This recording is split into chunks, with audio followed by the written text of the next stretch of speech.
Hello दोस्तों, इस video में हम लोग देखने वाले हैं क्लास 10th का जो पेपर है विज्ञान प्री बोर्ड परीक्षा। ठीक है, एमजे कोड का ये पेपर है।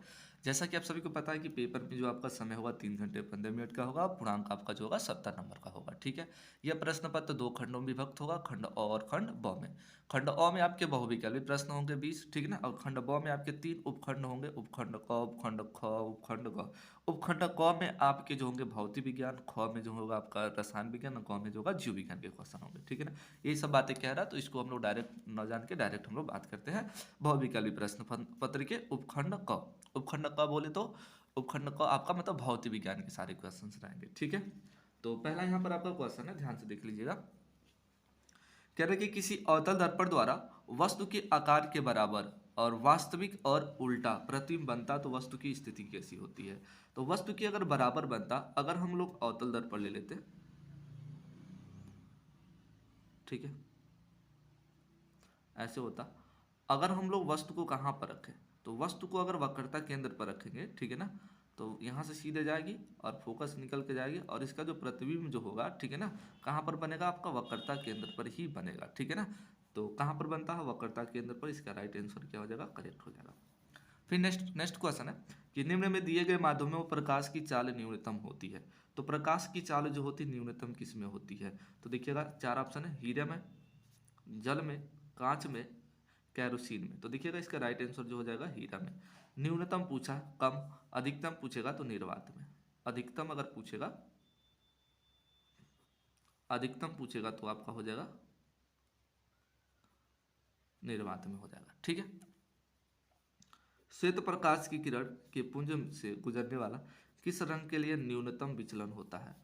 हरा में, पीला में, लाल में, बैगनी में। तो देखिएगा न्यूनतम जो विचलन होता है ना, वह किस में होता है, लाल रंग में होता है। ठीक है ना, और इसका राइट आंसर हो जाएगा सी वाला करेक्ट हो जाएगा। अगर अधिकतम की बात करेगा ना, तो अधिकतम जो होता है आपका बैगनी रंग में होता है। क्लियर, याद करके रखना है।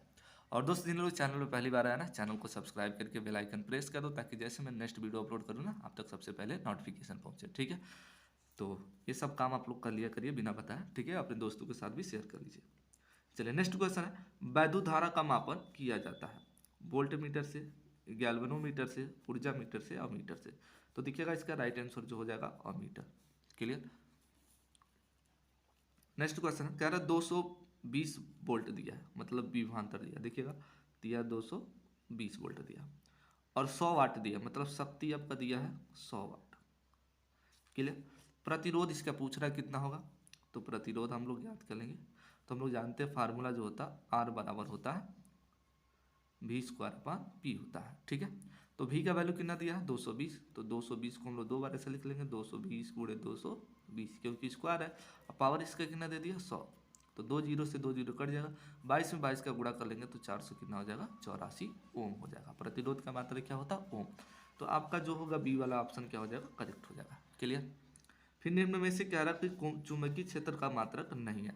तो चुंबकीय क्षेत्र का जो मात्रक है कौन सा नहीं है, तो देखिएगा वेबर प्रति मीटर स्क्वायर होता है, टेस्ला भी होता है, गॉस भी होता है, न्यूटन प्रति एम्पियर मीटर स्क्वायर। देखिए मीटर स्क्वायर होता तो न्यूटन प्रति एम्पियर स्क्वायर लिखा, तो यही नहीं होता है, तो ये हमारा डी वाला ऑप्शन क्या हो जाएगा, करेक्ट हो जाएगा। क्लियर। चलिए नेक्स्ट क्वेश्चन हम लोग देखते हैं। जिन्होंने लोग सब्सक्राइब नहीं किया चैनल को कर लो यार, कोई पैसा नहीं लगता है। ठीक है, चलिए नेक्स्ट क्वेश्चन हम लोग देखते हैं। नेक्स्ट क्वेश्चन आपका क्या करा है, कह रहा है कि एक विद्युत चुंबक का कोड बनाने के लिए सबसे अधिक उपयुक्त पदार्थ कौन सा होता है। पीतल का होता है, या मुलायम लोहा का होता है, कि एल्यूमिनियम का होता है, कि स्टील का होता है। तो देखिएगा राइट इसका जो आंसर हो जाएगा ना, आपका मुलायम लोहा का हो जाएगा। फिर नेक्स्ट क्वेश्चन, मैग्नीशियम धातु का वायु में जलना एक उदाहरण होता है।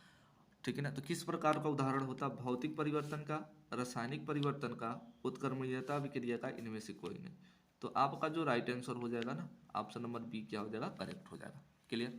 फिर 9 नंबर क्वेश्चन कह रहा है, बेकिंग पाउडर का एक अवयव सोडियम हाइड्रोजन कार्बोनेट है तथा दूसरा कौन सा है। तो दूसरा हमें पता है, ध्यान से देखिएगा, ये आपका एक टार्टरिक अम्ल होता है। क्या होता है, टार्टरिक अम्ल होता है। बी वाला ऑप्शन क्या हो जाएगा, करेक्ट हो जाएगा। चलिए नेक्स्ट क्वेश्चन कह रहा है कि जल की कठोरता को हटाने के लिए निम्न में से किसका उपयोग किया जाता है। ठीक है, तो किसका उपयोग किया जाता है, ध्यान से देखिएगा। ऑप्शन आपका है बेकिंग सोडा, धामन सोडा, विरंजक चूर्ण या प्लास्टर ऑफ पेरिस। तो देखिएगा जल की कठोरता को कौन दूर करता है, आपको पता होगा धामन सोडा। बी वाला ऑप्शन क्या हो जाएगा, करेक्ट हो जाएगा। कह रहा है एल्यूमिनियम की सतह पर ऑक्सीजन परत बनना कहलाता है, तो क्या कहलाता है, एनोडिंग कहलाता है, कैटिनेशन मतलब कैटिनेशन कहलाता है, बेसिमरीकरण कहलाता है, या इनमें से कोई नहीं। तो देखिएगा इसका राइट आंसर जो आपका हो जाएगा एनोडिंग कहलाता है। ऑप्शन नंबर ए क्या हो जाएगा, करेक्ट हो जाएगा।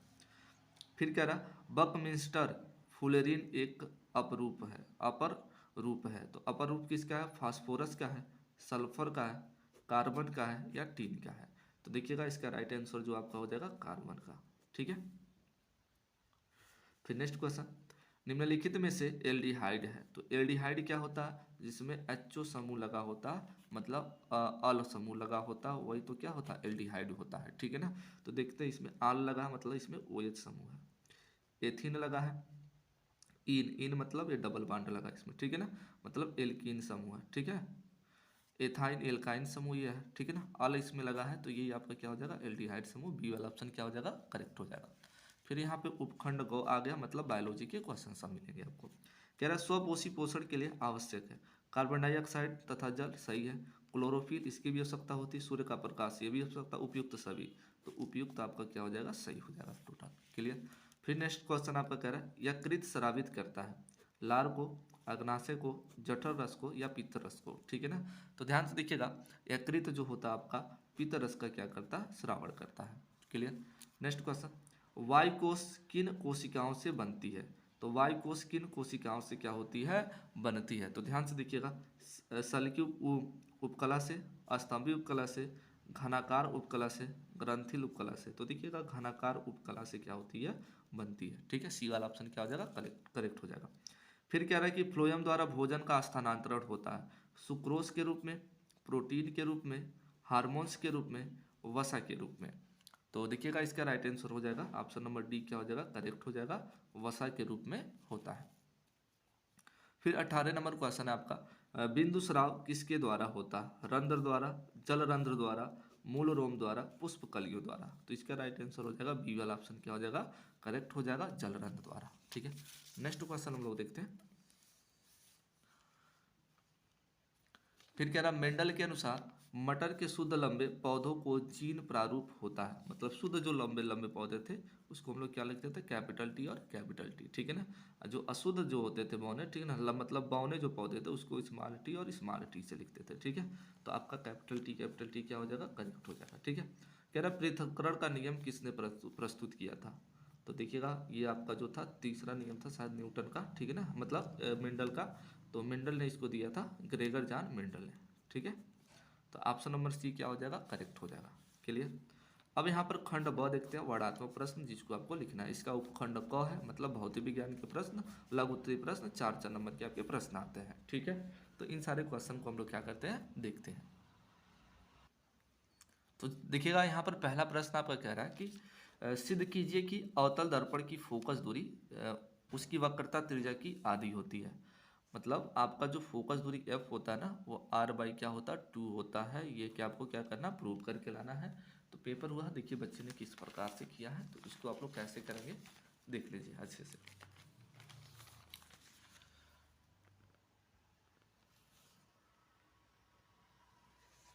तो सबसे पहले हम लोग एक अवतल दर्पण लेंगे। ठीक है, अवतल दर्पण। तो यहाँ पर देख सकते हैं इसका आंसर है कि माना m1 m2 एक अवतल दर्पण है जिसकी फोकस दूरी f है, मतलब इसकी फोकस दूरी f है। वक्रता केंद्र c है, मतलब वक्रता केंद्र आपका c है, तथा ध्रुव p है, मतलब ध्रुव p है। क्लियर। ए बी रेखा है, मतलब कोई a और b हमारी क्या है, कोई एक रेखा है। इस रेखा का नाम हमने क्या रख दिया, a, और ये b मान लीजिए कोई एक रेखा है। ठीक है। कि लंबवत बिंदु बी पर क्या होती है, आपतित होती है, मतलब ये सीधे लंबवत जाकर बी पर क्या होती है, आपतित होती है। तो दिया गया कोण, तो ध्यान से देखिए इसमें कोण आपका बना होगा ए बी सी, मतलब ए बी सी, मतलब जब ये आप ये नहीं है आपका, ठीक है ना, ए बी सी, तो इसमें ए बी सी में एक एंगल बनता है और आपका दूसरा कोण बनता है सी बी एफ। आप लोग देख सकते हैं ये वाला, ये वाला और ये वाला। ओके। तो अब ध्यान से देखिए कोण ए बी सी जो होती है आपतित किरण होती है, ए बी सी मतलब आती हुई किरण। अब ये टकरा कर जा रही है ना, तो कोण सी जो सी बी एफ होती है उसको हम लोग क्या कहते हैं, परावर्तित किरण, मतलब टकरा कर वापस जा रही है। तो हम लोग बात करेंगे ना एंगल जो ए बी सी होता है ना, कोण सी बी एफ जो होता है, ये परावर्तन के नियम से हम लोग बात किए हैं।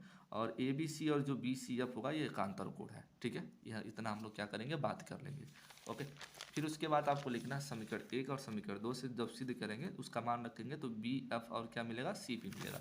मतलब हम लोग बात करते हैं, ध्यान से देखो, यहाँ से यहाँ तक इसकी दूरी BF है और यहाँ से यहाँ तक इसकी दूरी क्या है, CP है, ठीक है।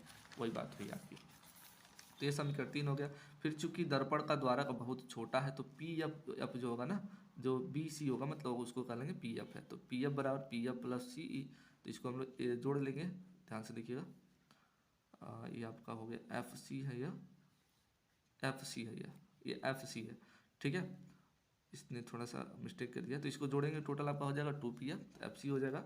और इसका जो मान है 1/2 है, तो इसी मतलब इधर गुणा करेंगे, इधर हो जाएगा आपका, ठीक है। तो ये टोटल आपका है, मतलब देख सकते हैं आप लोग, उसको अच्छे से प्रूव कर लीजिएगा, ओके। चलिए पुनः नेक्स्ट देखते हैं, नेक्स्ट क्वेश्चन क्या कहा जा रहा है कि निकट दृष्टि दोष किसे कहते हैं, इस दोष के क्या कारण है, इसके निवारण के लिए कौन सा लेंस का प्रयोग करना चाहिए, किरण आरेख भी क्या करना आपको समझाना है। Clear clear. तो किरण आरेख कैसे समझाएंगे इसको भी आप लोग क्या करते हैं, देख।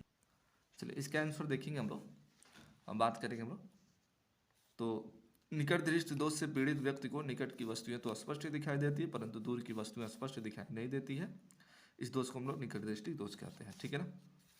ये इसका फिगर है, फिगर आप लोग क्या करेंगे, बना लेंगे, अच्छे से देख लीजिए आप लोग। फिर इसका निवारण क्या होता है, तो निकट दृष्टि दोष को दूर करने के लिए हम लोग अवतल लेंस का क्या करते हैं, उपयोग किया जाता है ताकि वस्तु को स्पष्ट दिख सके, ठीक है।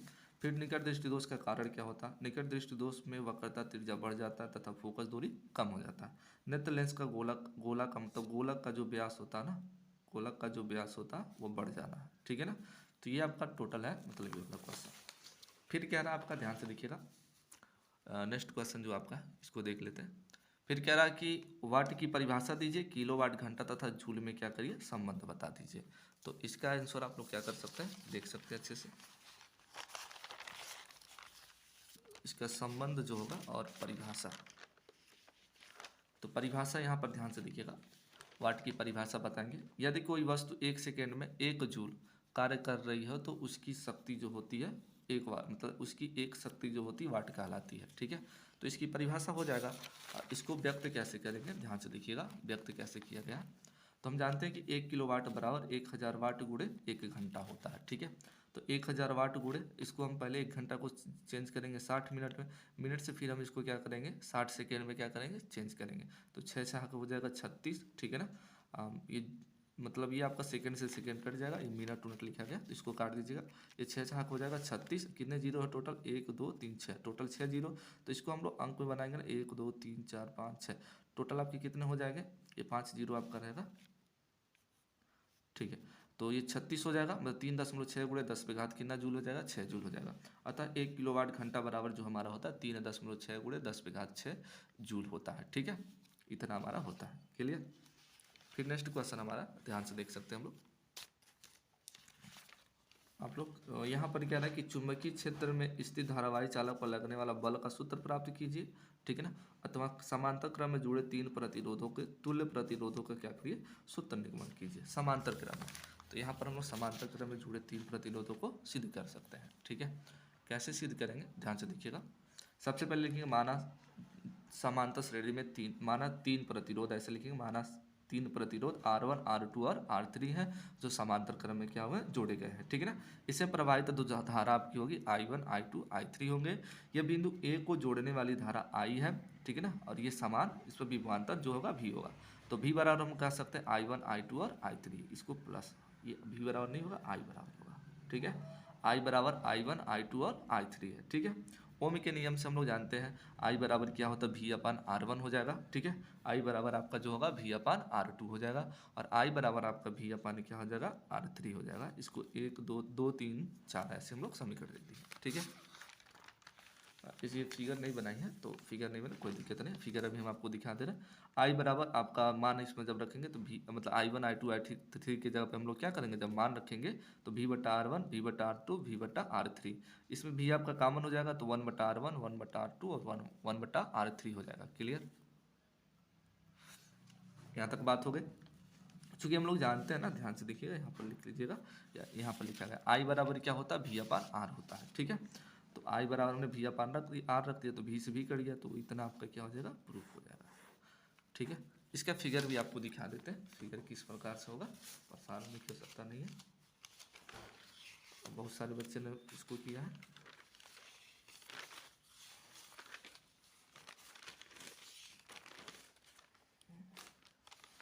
फिगर इन्होंने नहीं बताया, फिगर हम बना के आपको दिखा देते हैं, ठीक है। फिगर आपका कुछ इस प्रकार से होगा, देखिए ये 3 आपके इसमें धारा बहेंगे, ओके, ऐसे आपको बना लेना है।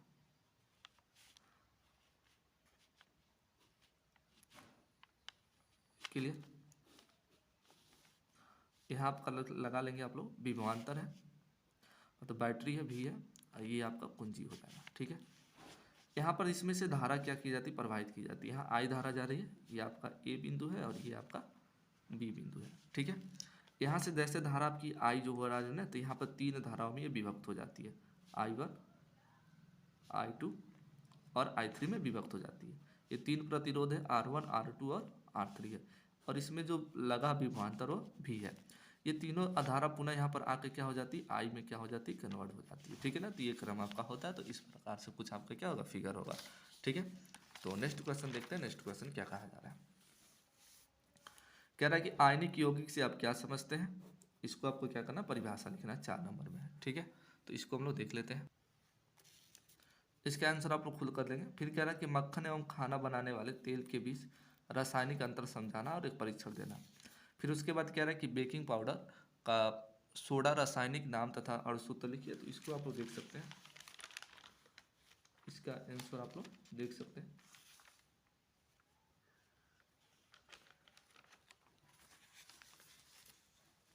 तो बेकिंग पाउडर का रासायनिक नाम आपका जो होगा, सिंपल सा लिखना है, नाम सोडियम बाइकार्बोनेट है, इसका अणुसूत्र 84 होता है। बनाने की विधि, सोडियम बाइकार्बोनेट का निर्माण सोडियम कार्बोनेट के संतृप्त जलीय विलयन के कार्बन डाइऑक्साइड गैस द्वारा प्रभावित करने पर बनती है।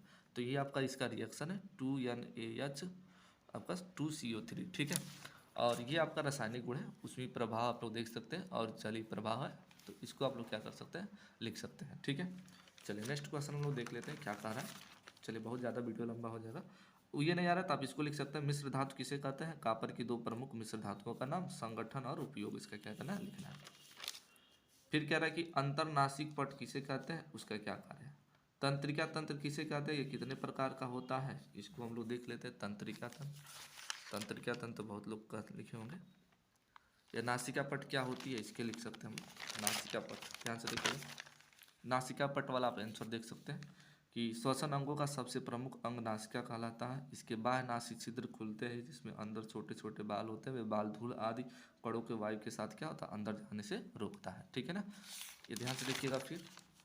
फिर नासिका के कार्य क्या है, यहाँ पर देख लीजिए, नासिका पट के कार्य निम्नलिखित। नासिका हमें सांस लेने में सहायता करती है।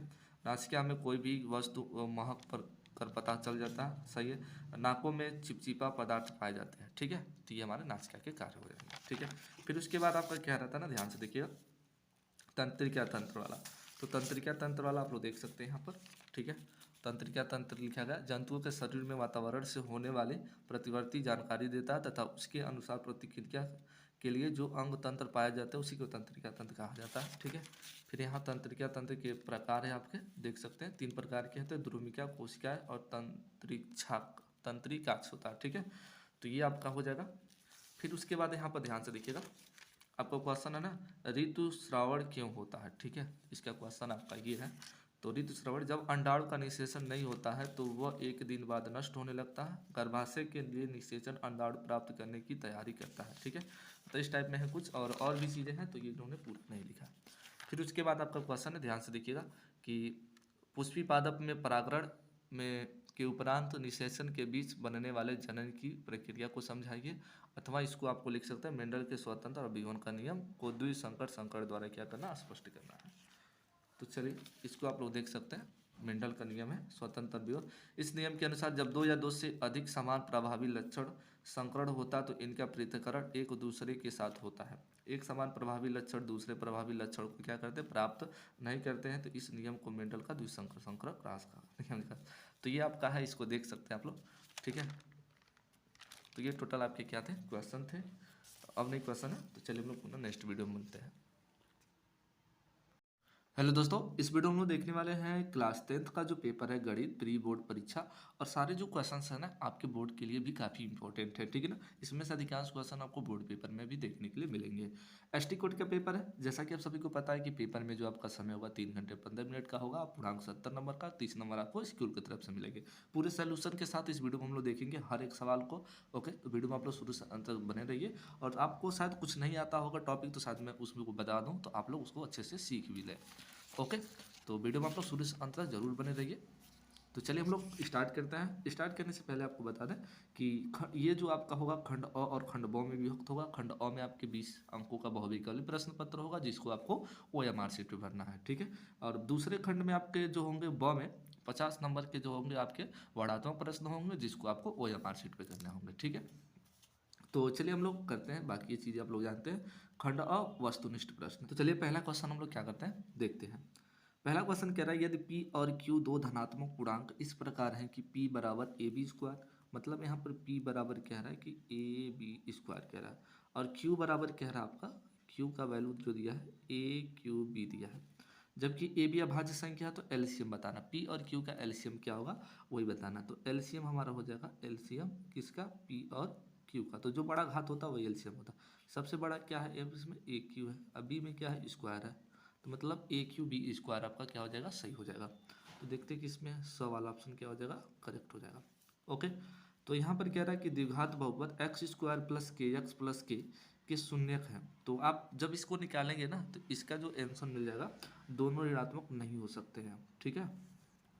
ब वाला ऑप्शन क्या हो जाएगा, करेक्ट हो जाएगा, ठीक है। इसको सोल्यूशन ज़्यादा करने की आवश्यकता नहीं है। चलिए फिर यहाँ पर क्या रहा है, दो संख्याओं का योगफल 8 है तथा उसका अंतर आपका 2 है, तो संख्याएं ज्ञात कीजिए।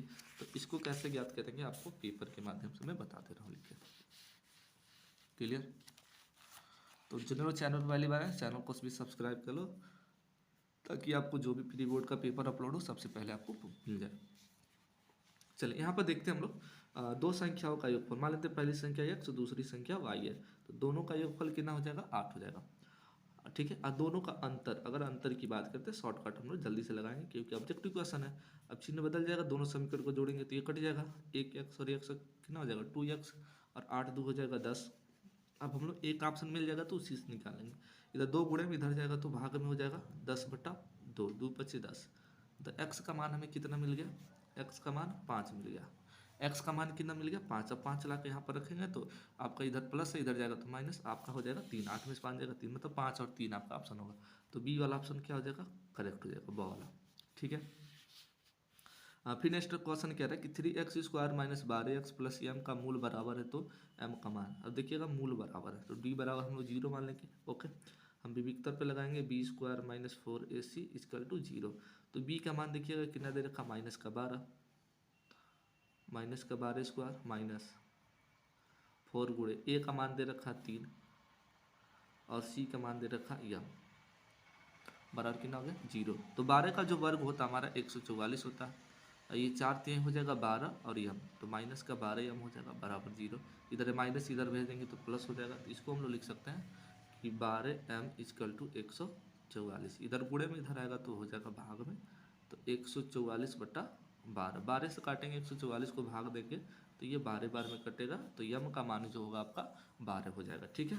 तो 12 देखते हैं ऑप्शन में है, तो ऑप्शन नंबर 2 वाला क्या हो जाएगा, करेक्ट हो जाएगा। क्लियर। अब यहाँ पर पूछ रहा ना, ध्यान से देखिएगा, समांतर श्रेणी के 3, 1, तो इसका हमें क्या करना है, सर्वांतर। दूसरे पद में से पहले पद को क्या करते हैं, घटा देते हैं, वही हमारे क्या होता है, सर्वांतर होता है। तो 1 में से -3 घटाएंगे तो माइनस का कितना बचेगा 2, तो -2 देखेंगे 100 वाला क्या हो जाएगा, करेक्ट हो जाएगा। क्लियर।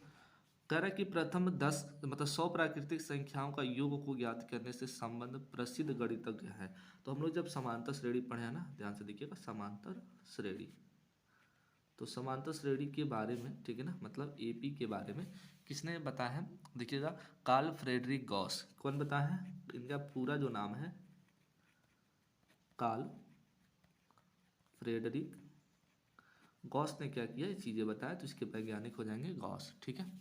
सवाल ऑप्शन क्या हो जाएगा, करेक्ट हो जाएगा। नेक्स्ट क्वेश्चन देखते हैं।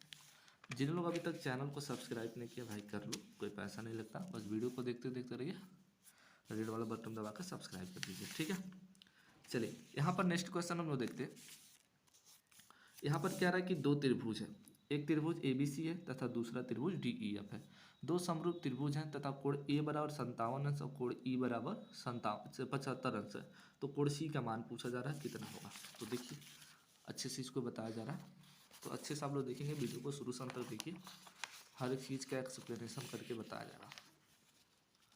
तो दो त्रिभुज आपका है, देख सकते हैं। एक त्रिभुज कह रहा है कि ABC, हमने कह दिया ABC। दूसरा त्रिभुज आपका हो गया DEF हो गया। इसमें कह रहा है कोण A बराबर 57 अंश, मतलब ये जो है 57 अंश होगा, मतलब ये कोण जो होगा इस कोण के क्या होगा, बराबर होगा। क्लियर। फिर कह रहा है कि कोण जो B होगा ना, देखिएगा वो कोण किसके बराबर होगा, E के बराबर होगा। ओके, ये जानते हैं आप लोग। अब कोण जो C होगा वो किसके बराबर होगा, कोण F के बराबर होगा। ओके, ये चीज़ें पता है। तो कोण A 57 अंश होगा, कोण E जो दे रखा 75 अंश, मतलब ये भी कितना हो जाएगा हमारा, 75 अंश हो जाएगा। अगर हम इसको जोड़ें तो 7 5 देखिए, तो 57 प्लस हो जाएगा 75। हमें एक कोण याद करना, कोण C, तो कोण C ज्ञात करना। तो कोण C का मान कितना हो जाएगा, कुछ नहीं, बस ये देखो C ही है और ये 75 देता, कोण C कितना हो जाएगा 75 अंश। मतलब कह रहा है कि A बराबर 57 और इतना 75, E 75 दिया है, DEF। अब ध्यान से देखिएगा, हम लोग बात करेंगे तो हम लोग बात करते हैं कि एक त्रिभुज में कुल कितने डिग्री का एंगल होता है, कुल कितने डिग्री का, तो 180 डिग्री का होता है। तो 180, चलो एक एंगल याद करना, कोई दो एंगल मिस्टेक है, तो हम लोग 7 5 जोड़ लेंगे 12, 7 5 12 और 13 बराबर 180 हो जाएगा। 180 में से क्या करेंगे, 132 क्या करते हैं, घटा लेते हैं। तो 10 में से 2 जाएगा आपका, मिलेगा 8, यहाँ पर बच जाएगा आपका 7 7 में से 3 जाएगा आपका, हो जाएगा 4, तो 48 डिग्री। तो 100 वाला ऑप्शन क्या हो जाएगा, करेक्ट हो जाएगा। नेक्स्ट कह रहा है कि बिंदुओं इतना और इतना के बीच की दूरी याद करो। तो दूरी सीधे सीधे निकाल सकते हैं, इसका स्क्वायर और इसका स्क्वायर कर दो। तो 5 का स्क्वायर कितना होता है आपका, 25 होता है, इसी जगह निकाल दो। और 7 का स्क्वायर कितना, 12 का स्क्वायर होता है 144, जोड़ेंगे तो दोनों हो जाएगा 169, और 169 हो जाएगा ना, 5 4 ना आपका 4 2 6, 169 जो होता है वो 13 का वर्ग होता है। इसका होता है 13 का, 169 होता है आपका 13 का क्या होता है, वर्ग होता है। तो आपका ऑप्शन जो हो जाएगा ना, ध्यान से देखिएगा, वो 13 सही हो जाएगा। ठीक है। नेक्स्ट क्वेश्चन देखिएगा, नेक्स्ट क्वेश्चन क्या कहा जा रहा है, कह रहा उस त्रिभुज का केंद्रक निम्न में से है जिसके शीर्ष इतना इतना और इतना है। तो देखिएगा ये काफ़ी आसान भी है। अगर हम लोग शीर्ष की बात करते हैं और केंद्रक के बारे में, केंद्र पूछ रहा है, मतलब आपका एक दिया 7 5, एक 5 7 यहाँ पर लिख देते हैं, आसान हो जाएगा, और एक -3 दिया है, 3 चीज़ें दिया है। तो ये आपका x1 हो गया, ये आपका x2 हो गया, ये आपका x3 हो गया। तो आपका मध्य बिंदु का फार्मूला पड़े हैं, इन 3 को जोड़ दिया जाता है, x1 plus x2 plus x3 अपान जितना होंगे संख्या उतना 3। तो तीनों को लिख लेते हैं, पहले इनको इसको क्या करते हैं, जोड़ लेते हैं। तो हो जाएगा आपका 7, फिर 5 हो जाएगा, अब प्लस माइनस से माइनस होगा बटा 3। तो 7 5 12, 12 में से 3 जाएगा, हो जाएगा 9 बटा 3, 3 तरीके आपका हो जाए 9, मतलब इसका जो मान होगा 3 बच गया। ओके, तो 3 ऑप्शन में देखिए कहाँ कहाँ है, एक यहाँ पर है, फिर इसके बाद देखिए 5 आ रहा है कि नहीं। अब इसको वाई वाला को जोड़ लीजिए, तो हो जाएगा 5 7 और 3 बट्टा हो जाएगा 3, 7 5 12, 12 3 15, तो 3 5 हो गया 15, 5 मिल गया ना। तो हमारा क्या हो जाएगा ऑप्शन और वाला क्या हो जाएगा, करेक्ट हो जाएगा, 3 का 5 हो जाएगा। ओके, और नेक्स्ट क्वेश्चन देखते हैं हम लोग।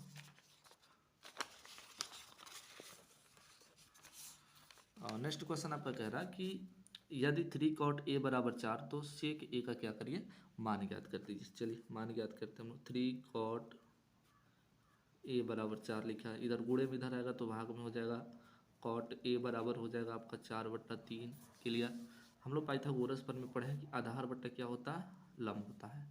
एक पाइथागोरस पर में बना लेते हैं, आधार हो गया आपका 4 और लंब हो गया 3। इससे जब निकालेंगे पाइथागोरस पर में से, इन दोनों का क्या करने किया जाता है, स्क्वायर कर ले। 4 का वर्ग 16, 3 का वर्ग 9, जोड़ेंगे कितना होगा 25, 25 जो होता है किसका वर्ग होता है 5 का, मतलब कड़ जो हो जाएगा 5 हो जाएगा। ओके, तो यहाँ पर सेक ए का मान पूछा, किसका मान पूछा, सेक ए। तो सेक थीटा बराबर क्या होता है, कड़ बट्टा क्या होता है, आधार होता है। क्या होता है, कड़ बट्टा आधार। सेक थीटा बराबर सूत्र होता है कड़ बट्टा आधार। तो कड़ आपका हो गया 5 और आधार हो गया 4, तो 5/4 यही क्या हो जाएगा आपका आंसर हो जाएगा। क्लियर, कड़ बट्टा आधार, मतलब ब वाला आपका ऑप्शन क्या हो जाएगा, करेक्ट हो जाएगा। नेक्स्ट क्वेश्चन देखिएगा, इसको अगर हम लोग बात करते हैं तो कैसे लगेगा, आसान है, ये भी कठिन नहीं है, ध्यान से आप लोग देख सकते हैं। कह रहा है कि यहाँ पर 2 लिखा है, 2 2 है तो 2 हो गया। 10 स्क्वायर 45, मतलब 10 45 अंश का जो मान होता है 1 होता है, ठीक है ना। स्क्वायर लगा तो स्क्वायर कर दिए, क्लियर। प्लस है तो प्लस। कॉस 30 अंश, कॉस 30 अंश का जो मान होता है ध्यान से देखिएगा, कड़ी में 3/2 होता है, स्क्वायर लगा तो हमने स्क्वायर कर। साइन स्क्वायर 60 अंश, साइन 60 अंश का जो मान होता है कड़ी में 3/2 होता है, इसका भी स्क्वायर हो गया, ठीक है। देखिएगा ये कट जाएगा आपका, और 2 एक नंबर कितना हो जाएगा 2, तो मतलब 2 बस बच जाएगा। बहुविकल्पी प्रश्न है, ज़्यादा आपको लंबा नहीं करना है, ठीक है। तो 2 आपका ऑप्शन क्या हो जाएगा, करेक्ट हो जाएगा, ब वाला, क्लियर। नेक्स्ट क्वेश्चन है, कह रहा जब एक बिंदु दृष्टि रेखा और क्षैतिज रेखा से बने कोण को प्रेषित करता है, तो जबकि प्रेषित बिंदु क्षैतिज स्तर से ऊपर होता है तो क्या कहलाता है, जब ऊपर होता है तो वो अवनमन कोण कहलाता है, ठीक है। नेक्स्ट क्वेश्चन देखते हैं, कह रहा है किसी पेड़ की छाया उसकी ऊंचाई से कड़ी में 3 गुनी है, तो सूर्य का उन्नयन कोण क्या होगा। अच्छा, हम लोग जानते हैं कि ध्यान से देखिएगा, ये हमारी कोई क्या हो गई,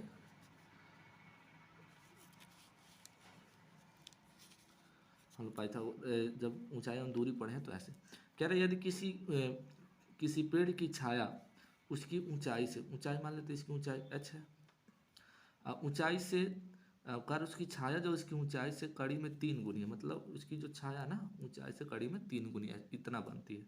तो उन्नयन कोण पूछ रहा, मतलब थीटा का मान कितना होगा ये पूछ रहा। तो चलिए याद कर लेते हैं, हम लोग जानते हैं कि इसका नामकरण ABC दे देते हैं तो विस्तृत पूरा जानते हैं। तो टेन थीटा लगता है, आप लोग टेन थीटा बराबर जानते हैं लंब बटा आधार, तो लंब आपका ये हो गया, आधार आपका हो गया कड़ी में 3 एच से एच आपका कट जाएगा, तो टेन हो जाएगा, थीटा हो जाएगा बराबर, ऊपर सब कट गया तो 1 बचेगा, नीचे कड़ी में 3। अब देखिएगा टेन के किस अंश का मान ना 1/कड़ी में 3 होता है, तो हम लोग जानते हैं कि टेन के 30 अंश का मान होता है, तो 10 से 10 कट जाएगा, थीटा बराबर जो आपका होगा ना वो 30 अंश हो जाएगा, ये हमारा क्या हो जाएगा, राइट आंसर। तो देखते हैं 30 अंश है, हाँ, तो ऑप्शन ए वाला क्या हो जाएगा, करेक्ट हो जाएगा, क्लियर। कह रहा है कि वृत्त पर स्थित किसी बिंदु से कितनी स्पर्श रेखाएं खींची जा सकती है, तो ये आपको पता है 2 स्पर्श रेखाएं क्या खींची जा सकती है, खींची जा सकती है, ओके। अब यहाँ पर एक क्वेश्चन दिया है 14 नंबर, देखिएगा काफ़ी इंपॉर्टेंट है, बोर्ड पेपर के लिए भी है, तो अच्छे से इसको आप लोग क्या करेंगे, देखेंगे, ओके। कह रहा है कि किसी बिंदु से जो त्रिज्या कितनी है 5 सेमी वाले एक वृत्त के केंद्र से ओ से 13 सेमी की दूरी पर स्थित है, कहने का मतलब है ना, ध्यान से देखिएगा, इसको हम बनाते हैं, मान लीजिए कोई वृत्त है, ओके, इसका वृत्त का जो केंद्र है वो ओ है, केंद्र से ये कह रहा है कि किसी बिंदु पर, ध्यान से देखिए, जो पी बिंदु है, मतलब हम मान लेते हैं यहाँ पी बिंदु पे क्या है, ये स्थित है, ओके। तो ये 2 स्पर्श रेखाएं खींचती है, एक स्पर्श रेखा ये हो गई और एक स्पर्श रेखा हमारी ये हो गई, इसकी त्रिज्या ये एक होगी, इसकी त्रिज्या एक होगी, क्लियर। तो यहाँ पर क्या रहा है ना कि इसकी त्रिज्या जो है 5 सेमी, मतलब ये 5 सेमी है, और ओ से पी तक की जो दूरी है वो 13 सेमी है, ओके। तो हमें इसका मतलब जो स्पर्श किया इसकी लंबाई हमें ज्ञात करनी है, तो कौन सा आपको फार्मूला दिख रहा है, कुछ इस प्रकार से चीज़ें आपको दिखाई दे रहे होंगे, ठीक है। मतलब आपका ये लंब दे दिया और ये कड़ दे दिया, ये नीचे वाला हमेशा कड़ होता है और ये आधार होता है, ठीक है ना। इसका जो नाम है, 2 बिंदुओं का नाम है पी और क्यू है, पी और क्या है, सॉरी पी और क्यू तो ऑलरेडी है, पी क्यू और क्यू आर, मतलब पी आर खींची गई है, तब चतुर्भुज पी क्यू ओ आर का क्षेत्रफल ज्ञात करना है। तब चतुर्भुज मतलब है आपका जो है, मतलब हम लोग बात कर रहे हैं अभी, ठीक है। मान लेते हैं ये हमारा क्यू है और ये क्या है, आर है, तब आपका पी क्यू ओ आर का क्षेत्रफल पूरा ज्ञात करना। तो कैसे ज्ञात करेंगे, सबसे पहले जब तक ये भुजा नहीं ज्ञात होगी तब तक हम लोग नहीं ज्ञात कर पाएंगे, ठीक है। तो हम लोग इसको ज्ञात करने के लिए पाइथागोरस प्रमेय लगाएंगे, ठीक है। तो सबसे पहले बात करेंगे पी क्यू ओ में, बात करेंगे समकोण, अगर पूरी विस्तृत से देखेंगे तो समकोण त्रिभुज पी ओ क्यू में या क्यू ओ पी में भी बात कर सकते हैं। तो आपका कड़, डायरेक्ट बात करते हैं, कड़ का स्क्वायर हो जाएगा, पी क्यू आपको याद करना है, और लंब दे दिया 5 दे दिया, तो 13 का जो वर्ग होता है 169 होता है, पी क्यू है 5 + 5 25 हो जाएगा, 25 इधर प्लस इधर आएगा तो माइनस हो जाएगा, 169 25 = पी क्यू स्क्वायर, क्लियर।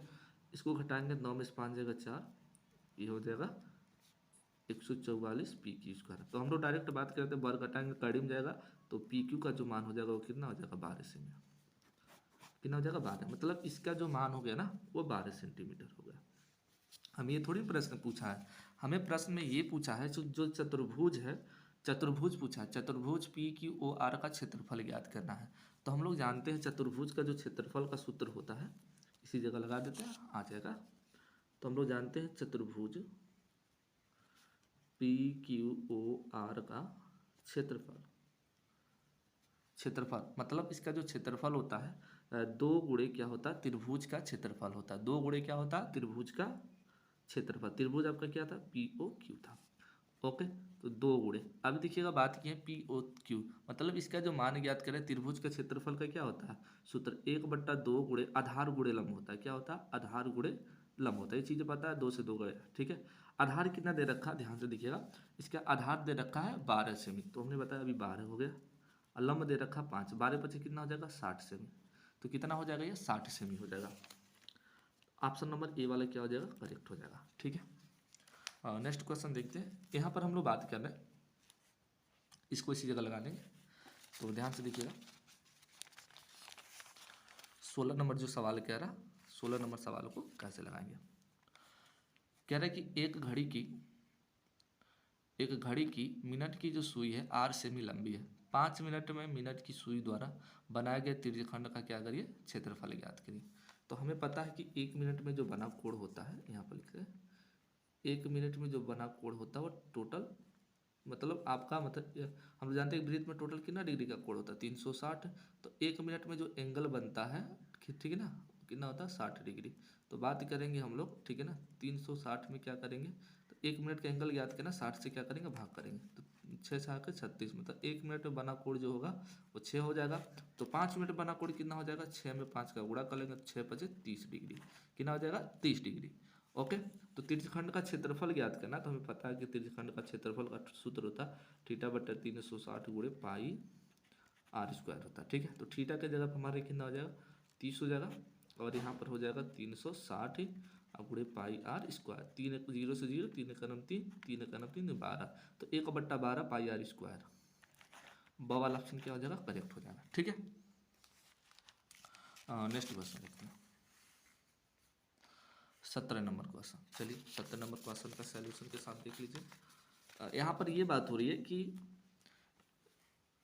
कि यदि समान त्रिज्या के 2 अर्ध गोले हैं, मतलब समान त्रिज्या के, तो एक अर्धगोला ये है, एक अर्धगोला ये है, 2 अर्धगोले हैं समान त्रिज्या के, ठीक है, और इनके आधारों से जोड़ा जाता है।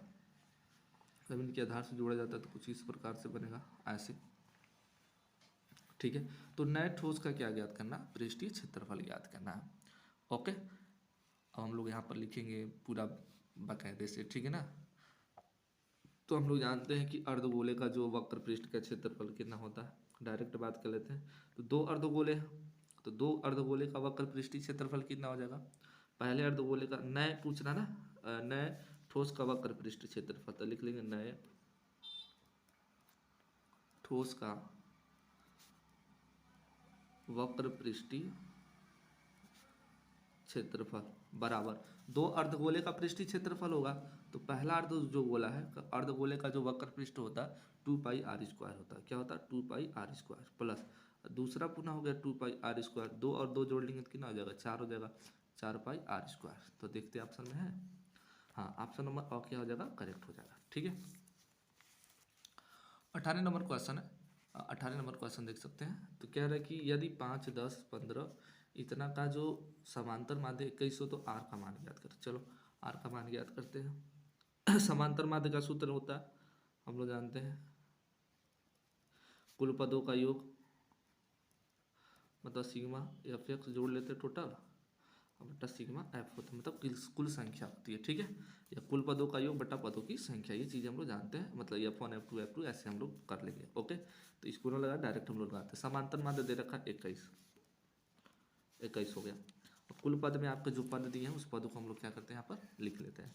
तो पद में आपका दिया 5 10 15 आर दिया है, 20 दिया है, 35 दिया है और 40 दिया है।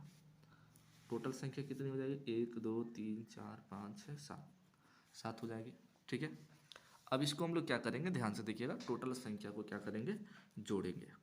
तो टोटल जो संख्या होगी इसको इसमें गुणा करेंगे तो 21 सत्ती कितना हो जाएगा 147 बराबर, इसको टोटल जोड़ेंगे तो आपका मिलेगा 125 प्लस 8 मिलेगा।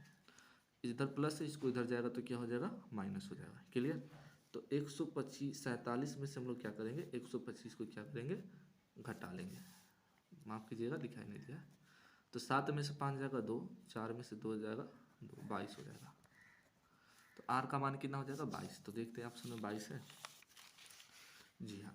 तो ये आपका बी वाला ऑप्शन क्या हो जाएगा करेक्ट हो जाएगा।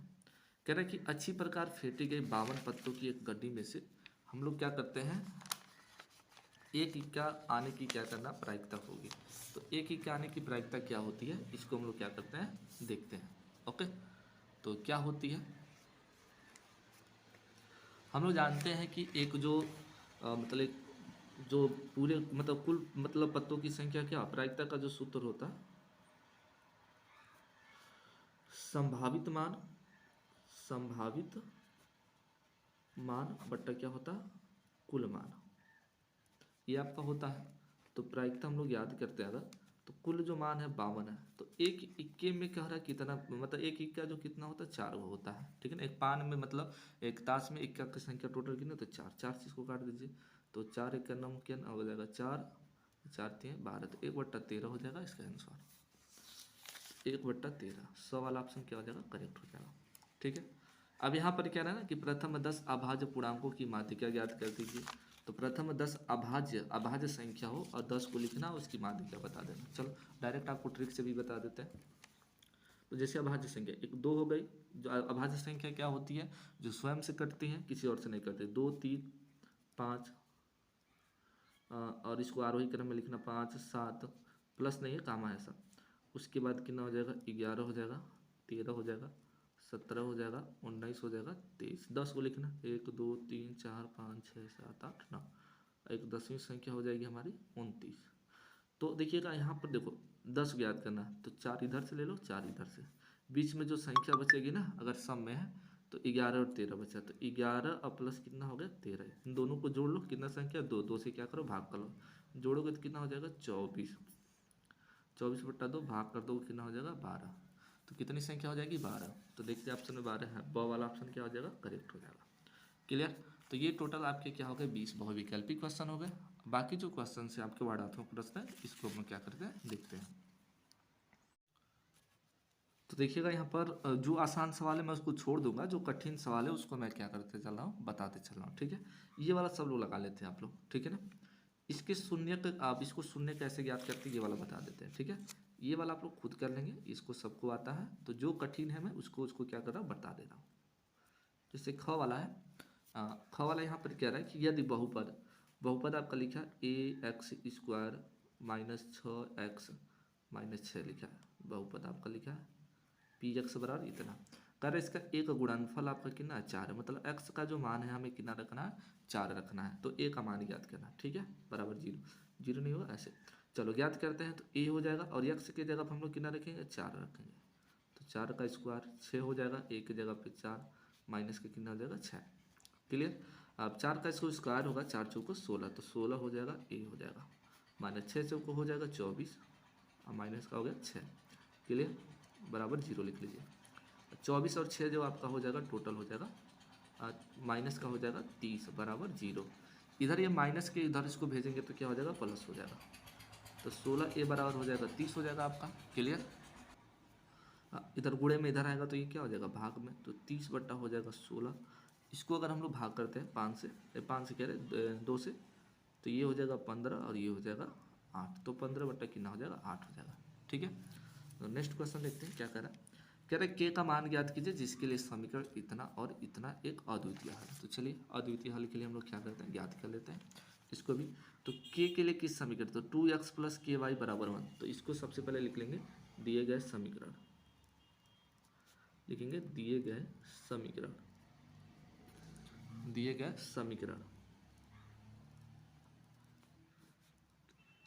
जो आपका दिया गया है, तो इसको लिखेगा 2x + ky = 1, तो इसको हम लोग लिखेंगे 2x + ky, इधर ये प्लस इधर आएगा तो माइनस हो जाएगा, इतना, उसके बाद लिखेंगे और दूसरा लिखा 3x माइनस 5y, इधर प्लस इधर आएगा तो आपका माइनस हो जाएगा, तो 3x माइनस 5y माइनस 7 बराबर 0 की तुलना हम लोग लिखेंगे। किसे करते हैं हम लोग?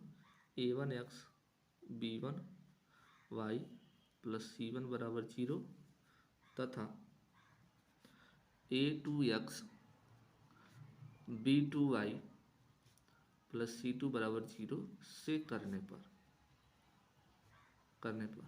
जब तुलना कराएंगे तो हमारा पता चल जाएगा। यहाँ पर मान जो होगा a1 बराबर हो जाएगा हमारा, देखिए a1 की जगह पे कितना लिखा गया 2, b1 की जगह पे क्या लिखा गया k लिखा गया, c1 की जगह पे माइनस का 1 लिखा गया, क्लियर। फिर a2 की जगह पे क्या लिखा गया, ध्यान से देखो, a2 की जगह पे लिखा गया 3, b2 की जगह पे लिखा गया -5, c2 की जगह पे लिखा माइनस का 7, ठीक है। अब चूंकि कह रहा है ना सवाल में कि अद्वितीय हल है, चूंकि समीकरण अद्वितीय हल है, अद्वितीय हल है, ठीक है।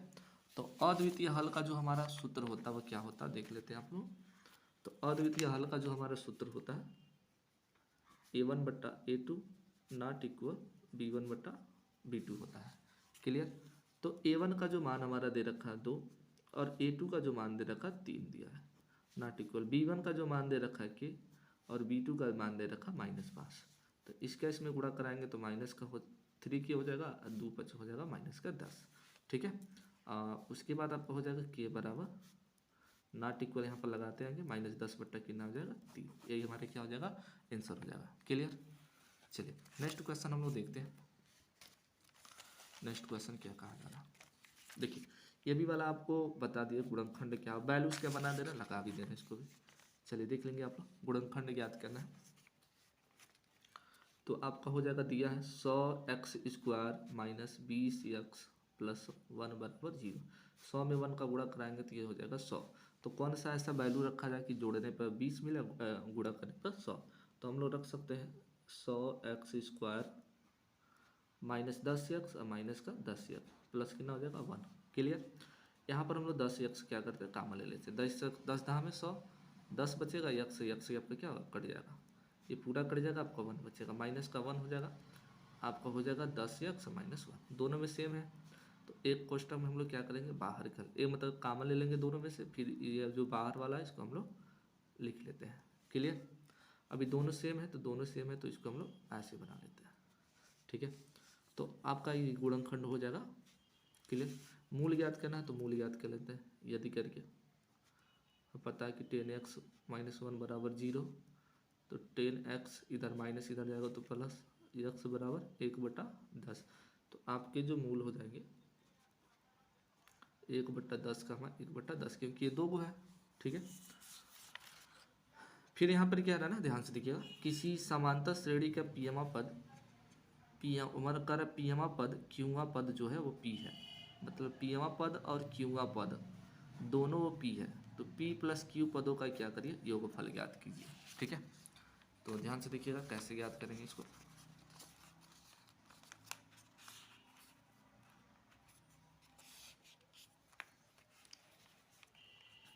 मतलब क्या रहा ना कि a n हम लोग पढ़ते हैं a n है ना, तो यहाँ पर हो जाएगा पीएमा पद क्या है वो पीएमा पद और तथा क्यूआ पद क्यू p है, मतलब पीएमा पद और क्यूआ पद दोनों क्या है p है। तो हम लोग जानते हैं a n पढ़ते हैं ना, तो a और p, AP जो है वो p है और आपका a मतलब a का जो q वैल्यू दिया वैल्यू इसका भी मान क्या है p है। तो कह रहा है कि p प्लस q पदों का क्या करिए योगफल ज्ञात करिए, तो p प्लस q पदों का हमें क्या करना है योगफल ज्ञात करना है, ठीक है। तो हम लोग जानते हैं फार्मूला, उस फार्मूला को क्या करेंगे लगाएंगे, क्लियर। तो चलिए हम लोग फार्मूला जानते हैं, क्या फार्मूला जानते हैं ध्यान से देखिएगा कि an बराबर फार्मूला होता है a plus n minus 1 into D. तो अगर हम लोग पीएमा पद कह रहा है वो p है, क्यूआ पद कह रहा है p है, मतलब दोनों का वैल्यू दे रहा है, तो यहाँ पर देखिए a हो जाएगा n की जगह पे p, क्लियर। चलिए आप लोग को दिखाई दे रहा होगा, इसकी लाइट थोड़ी सी कम हो गई, मतलब बैटरी डिस्चार्ज हो गई है मोबाइल की। तो इसको कंप्लीट कर देना है, आपको स्पष्ट रूप से दिख रहा होगा। ठीक है, तो ए पी बराबर हम लोग लिख लेंगे ए प्लस पी की जगह पे देख, यानी की जगह पे देखिए क्या लिखा गया पी, तो यहाँ पर क्या लिख लेंगे हम लोग, पी लिख लेंगे, -1 हो जाएगा और ये हो जाएगा डी। इसको हम लोग समीकरण नंबर 1 कर लेंगे। उसी प्रकार का है ना, यहाँ पर ए जो है आपका क्यू है, ए क्यू, मतलब ए क्यू के जगह पे आपको क्या करना, पी रखना है, यहाँ पर भी रखना है। इसका जो मान आपका दे रखा है, ध्यान से देखिएगा, ए हो जाएगा और इसका भी मान क्या हो जाएगा, p-1 इंटू क्या हो जाएगा, डी हो जाएगा। इस समीकरण नंबर 2। अब यहाँ पर ध्यान से देखिएगा, यहाँ पर तो आपका वैल्यू दोनों क्या हो जाएगा, कट जाएगा। ये प्रश्न है ना, थोड़ा सा गलती टाइपिंग है, ये प्रश्न ही गलती का है। देखिए पियमा पद का जो मान होगा ना, वह ध्यान से देखिएगा, इसका जो पियमा पद का मान q होगा और क्यूआ पद का जो मान होगा ना वो p होगा। इस टाइप में प्रश्न होगा, तब जाके सवाल क्या होगा, लगेगा। इस टाइप से प्रश्न आपका गलत हो जाएगा, ये नहीं लग पाएगा। क्लियर? हाँ, हम लोग नेक्स्ट वाला प्रश्न देखेंगे, वो लग नहीं पाएगा तो उसको हम लोग लगाने से कोई मतलब नहीं है, कट जाएगा। उसके आगे दोनों वैल्यू शून्य हो जाएगा। समीकरण 1 और 2 में से घटा लीजिएगा, उसका आंसर शून्य आ जाएगा, वो लगा लेंगे आप लोग। फिर नेक्स्ट क्वेश्चन देखते हैं। कह रहा है एक त्रिभुज के आधार की लंबाई 14 सेमी और ऊंचाई 7 सेमी है, तो त्रिभुज का क्षेत्रफल ज्ञात कीजिए। एक त्रिभुज कोई है ऐसे, ए मान लिए, बी मान लिए, सी। त्रिभुज की जो लंबाई है वो 14 सेमी है और इसकी ऊंचाई जो है वो 7 सेमी है। तो त्रिभुज का क्षेत्रफल ज्ञात करना है, तो हम लोग लिखेंगे त्रिभुज का क्षेत्रफल, त्रिभुज ए बी सी का क्षेत्रफल। क्षेत्रफल का सूत्र होता है 1/2 गुणे आधार गुणे लंब होता है। क्लियर? ये चीज़ें हम लोग जानते हैं। तो 1/2 गुणे आधार का मान दे दिया 14 और लंब का मान हो गया 7। 2 7 14 और 7 में 7 का गुणा कराएंगे, हो जाएगा 49 सेमी स्क्वायर। ठीक है, ये आंसर हो जाएगा। फिर यहाँ उसके बाद देख लीजिएगा, ये आपका, इसको आप लोग खुद से लगा लेंगे। अब निम्नलिखित में से किन्हीं 5 खंडों को करना है, एक्स पे वो बिंदु ज्ञात कीजिए जो 2, -5 और -2, 9 से समदूरस्थ है। इसको आप लोग लगा लेंगे अच्छे से। फिर कह रहा है एक नदी के पुल के एक बुंद से नदी के सम्मुख किनारे का जो अवनवन कोण है क्रमशः 30 अंश और 45 अंश है। यदि पुल किनारे से 3 मीटर की ऊंचाई पर है तो नदी की चौड़ाई ज्ञात कीजिए। ठीक है, क्या हो जाएगा? नहीं, अगर सारा लग पाएगा तो आप लोग 10-20 कमेंट करेंगे तो मैं इसका आंसर भी अलग से वीडियो का बना दूंगा। ओके, फिर नेक्स्ट क्वेश्चन आपका है, सिद्ध कीजिए कि cot a माइनस cos A upon cot a plus cos A equal to cos A के -1 अपान कोस ए के +1 होता है। ठीक है, फिर कह रहा है दो वृत्तों के केंद्र O और O डैश है, तो एक दूसरे को बाह्य बिंदु P पर स्पर्श करते हैं, तो इन वृत्तों की स्पर्श दूरी। तो ये क्वेश्चन है। फिर उसके बाद कह रहा है एक घड़ी की मिनट की सुई की लंबाई 14 सेमी है, इस सुई द्वारा 5 मिनट में बना रचित क्षेत्र का क्षेत्रफल ज्ञात कीजिए। फिर कह रहा है एक लंबवृत्तीय शंकु की त्रिज्या ऊंचाई 13 सेमी तथा संपूर्ण पृष्ठ 90 सेमी स्क्वायर है, तो इसके आधार की त्रिज्या ज्ञात कीजिए। फिर आपका समीकरण इतना है, एक आयतापार की लंबाई उसकी चौड़ाई 8 मीटर, मतलब चौड़ाई से 8 मीटर अधिक है। यदि पार्क का क्षेत्रफल इतना है तो पार्क की लंबाई और चौड़ाई ज्ञात कीजिए। ठीक है, तो ये सारे क्वेश्चंस हैं, आप लोग देख सकते हैं अच्छे से, और इसको आप लोग क्या कर सकते हैं, लगा सकते हैं। ठीक है, अगर कोई दिक्कत होगा तो आप कमेंट बॉक्स में कीजिएगा, पुनः इसका नेक्स्ट मतलब अगले पार्ट में मैं क्या करूँगा, इसका पूरे का आंसर मैं बता दूंगा आपको। तो चलिए हम लोग मिलते हैं पुनः नेक्स्ट वीडियो में। हेलो दोस्तों, इस वीडियो में हम लोग देखने वाले हैं क्लास 10th का जो सामाजिक विज्ञान का पेपर है MJ कोड का। ठीक है, तो इसमें पूरे वीडियो को हम लोग क्या करेंगे, मतलब पूरे क्वेश्चन को हम लोग अच्छे से देखेंगे पूरे सॉल्यूशन के साथ। तो वीडियो में आप लोग शुरू से अंत तक जरूर बने रहिएगा। ओके, जैसे कि आपको पता है कि पेपर में जो आपका समय होगा 3 घंटे 15 मिनट का, और ये पूर्णांक आपका होगा 70 नंबर का। ओके, तो ये सब चीज़ें पता है आप लोग को, तो इस पर हम लोग बात नहीं करेंगे, डायरेक्ट क्वेश्चन को हम लोग देखते हैं। तो खंड अ है, खंड अ में आपके 20 बहुविकल्पी प्रश्न पत्र होंगे। तो पहले हम लोग बहुविकल्पी प्रश्न पत्र को देखते हैं। तो यहाँ पर पहला आपका क्वेश्चन कहा जा रहा है, तो इस क्वेश्चन को देखिएगा। कह रहा है कि राष्ट्रवाद का जो प्रारंभ हुआ था वह किस देश में हुआ था। तो जो राष्ट्रवाद का प्रारंभ हुआ था किस देश में हुआ था, सबसे पहले इंग्लैंड में, अमेरिका में, फ्रांस में या रूस में। तो देखिएगा इसका राइट आंसर हो जाएगा आपका फ्रांस। ठीक है, सी वाला ऑप्शन करेक्ट हो जाएगा। फिर कह रहा है कि श्रमिकों द्वारा नए प्रौद्योगिकी के विरुद्ध होने के क्या कारण थे। रोजगार था, बेरोजगारी, मूल्य वृद्धि या ये सभी। तो देखिएगा इसका जो ऑप्शन हो जाएगा ये सभी हो जाएगा। ओके, भारत वापस आने पर गांधी ने पहला सत्याग्रह कहाँ किया था। चंपारण में, बारदोली में, अहमदाबाद या खेड़ा। आपको सबको सबको पता होगा कि सबसे पहले जब गांधी जी दक्षिण अफ्रीका से 1915 ईस्वी में आए थे, ठीक है ना। तो उन्होंने चंपारण गए थे, बिहार गए थे, बिहार में उन्होंने नील की खेती के लिए आंदोलन छेड़ा था, ठीक है। चलिए नेक्स्ट क्वेश्चन, विश्व बैंक जो IMF ने औपचारिक रूप से कार्य कब शुरू किया था? 1950, 1947, 1949 और 1952। तो देखिएगा इसमें जो आपका राइट आंसर जो हो जाएगा ऑप्शन नंबर बी वाला सही हो जाएगा, 1947 ईस्वी में, ठीक है। नेक्स्ट क्वेश्चन हमारा है, कह रहा बाल पुस्तक छपने के लिए प्रेस की स्थापना कहाँ हुई थी? जो बाल पुस्तक थी इसको छापने के लिए प्रेस की स्थापना कहाँ हुई थी? जर्मनी में, इटली में, फ्रांस में या इंग्लैंड में? आप लोग बताएंगे इसका आंसर। तो देखिएगा आपका राइट आंसर ये हो जाएगा जर्मनी, ठीक है। दोस्त जिन्हें लोग चैनल को अभी तक सब्सक्राइब नहीं किया कर लो यार, ठीक है ना। कोई पैसा नहीं लगता, बस वीडियो को देखते देखते रहिए, रेड वाला बटन दबा के बेल आइकन प्रेस कर लीजिए ताकि जैसे मैं नेक्स्ट वीडियो अपलोड करूँ आप तक सबसे पहले नोटिफिकेशन पहुंचे, ठीक है। चलिए नेक्स्ट क्वेश्चन क्या रहा है, निम्न में से कौन सा उद्योग बॉक्साइट को कच्चे माल के रूप में प्रयोग करता है? एल्यूमिनियम करता है, पटसन करता है, सीमेंट करता है या स्टील करता है? तो देखिएगा इसका जो राइट आंसर आपका हो जाएगा ऑप्शन नंबर ए करेक्ट हो जाएगा, एल्यूमिनियम। नेक्स्ट क्वेश्चन हमारा है, निम्नलिखित में से परिवहन का कौन सा साधन वाहनांतरण हानियों तथा देरी को घटाता है? तो देरी से कौन घटाता है? रेल परिवहन, सड़क परिवहन, पाइपलाइन या जल परिवहन? तो जल्दी से बताइएगा। तो देखिएगा देर से जो आपको पहुंचाएगा जल परिवहन, ठीक है। जल परिवहन आपका क्या हो जाएगा? राइट आंसर हो जाएगा, ठीक है। नेक्स्ट क्वेश्चन हम लोग देखते हैं।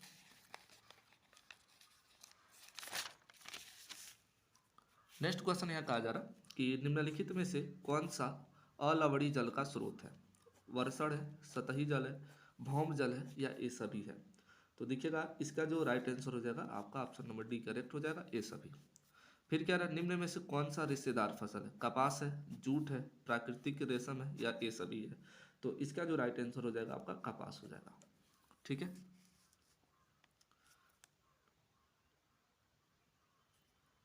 भारत में पवन ऊर्जा का विशाल फार्म कहाँ स्थित है? तमिलनाडु में, उत्तराखंड में, हिमाचल प्रदेश में या जम्मू कश्मीर में?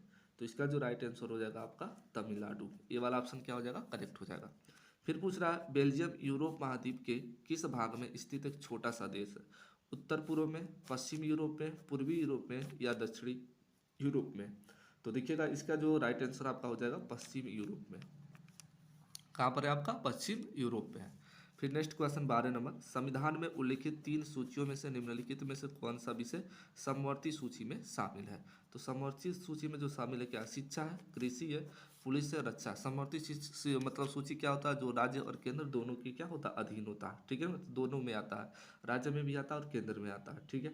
तो इसका जो राइट आंसर हो जाएगा शिक्षा, ठीक है। नेक्स्ट क्वेश्चन, जाति धर्म और लिंग आधारित किन मतभेदों से समाज को असमानता एवं विभाजन का रूप दिखाई देता है? सांस्कृतिक, सामाजिक, समावेशी, आर्थिक? तो किसका होता है? ध्यान से देखिएगा, आर्थिक होता है।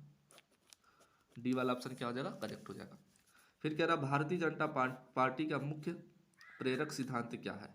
भारतीय मत बहुजन बहुजन समाज, क्रांतिकारियों का लोकतांत्रिक, सांस्कृतिक राष्ट्रवाद, आधुनिकता? तो आपका राइट आंसर सी हो जाएगा सांस्कृतिक राष्ट्रवाद। फिर क्या रहा, किसी भी निर्णय को लेने से पहले प्रक्रियाओं का उचित पालन करना किसका जिम्मेदारी होती है? ठीक है, राष्ट्रपति का, मुख्य न्यायाधीश का, विधि निर्माण अधिकारी का या सरकार का? तो इसका जो राइट आंसर मिला नहीं है तो इसका आप लोग कमेंट बॉक्स में बताएंगे, राष्ट्रपति होगा कि मुख्य न्यायाधीश होगा, ठीक है। चलिए नेक्स्ट क्वेश्चन है, मान लीजिए कि एक देश में 4 परिवार है, इन परिवारों की प्रति व्यक्ति आय जो है 5,000 है, मतलब 4 परिवार है, तो एक व्यक्ति का जो है पैसा वो 5,000 रुपया लग रहा है। याद रखिएगा 4 परिवार है, कितने परिवार है? 4। तो इन परिवारों में प्रति व्यक्ति आय जो है मतलब एक व्यक्ति का, तो देखिए इसका राइट आंसर जो आपका हो जाएगा ना 6,000 होगा, निकाल लीजिएगा आप लोग, ठीक है। इसको जब आप करेंगे तो 6,000। फिर कह रहा है निम्नलिखित में से कौन सा व्यक्ति असंगठित क्षेत्र के अंतर्गत आता है? तो कौन सा आपका आता है? ध्यान से देखिएगा 17 नंबर। तो आपका राइट आंसर हो जाएगा ए, कृषि हो जाएगा, मजदूर।